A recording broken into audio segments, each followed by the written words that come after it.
Hello friends, നിങ്ങൾക്ക് ഇലയുടെ ഇഷ്ടമാണോ?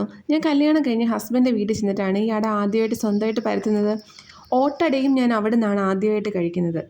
അരിപ്പൊടി വറുത്തത് വാങ്ങിച്ചാലും ഞാനത് ഒന്നുകൂടെ വറക്കാറുണ്ട് കേട്ടോ. പിന്നെ ചൂടുവെള്ളത്തിൽ അങ്ങ് കുഴച്ചെടുക്കും. കനം കുറച്ച് പരത്തിയെടുത്ത് അത് സൂപ്പറാണ്. സാധാരണ ശർക്കരയും ഏലക്കപ്പൊടിയും ഉണക്കമുന്തിരിങ്ങയും കൂടെ ഞാൻ ശർക്കരയിൽ ചേർക്കുവേ. ഇന്ന് ഉണക്കമുന്തിരിങ്ങ ഇല്ലാത്തതുകൊണ്ട് ഞാൻ ഡ്രൈഡ് ക്രാൻബെറിയാണ് ചേർത്തത്. പക്ഷേ അത് നല്ല ടേസ്റ്റ് ആയിരുന്നു കേട്ടോ. കൊച്ചിനിതൊന്നും വേണ്ടാത്തതുകൊണ്ട് അവളുടെ സ്വന്തം നൂഡിൽസ് കൂടി ഞാൻ ഉണ്ടാക്കുന്നുണ്ട്. അതായത് ഇടിയപ്പം. ഈ ഓട്ടടയ്ക്ക് നിങ്ങളുടെ നാട്ടിലൊക്കെ എന്താണ് പറയുന്നത് ചെയ്യണേ. പണ്ട് വീട്ടിലൊക്കെ, അതായത് ഹസ്ബൻഡിൻ്റെ വീട്ടിലൊക്കെ, ഇത് മൺചട്ടി വെച്ചിട്ട് വേറൊരു മൺചട്ടി വെച്ച് കവർ ചെയ്ത് വെയിറ്റ് കൊടുത്താണ് ചെയ്യുന്നത്. ഞാനിത് ദോശക്കല്ല് വെച്ചിട്ട് ഇരുമ്പ് ചട്ടി കൊണ്ട് വെയിറ്റ് കൊടുത്തിട്ടാണ് ചെയ്യുന്നത്. ഒരു 5-6 മിനിറ്റ് കൊണ്ട് സംഭവം റെഡിയായി. സൂപ്പർ ടേസ്റ്റാണ് കേട്ടോ. അപ്പം ഇന്ന് ഈ ഇലയടയും ഓട്ടടയും കുറച്ച് നാട്ടുവർത്തമാനമൊക്കെ ആയിട്ട് ഇന്നത്തെ എൻ്റെ മോർണിംഗ്.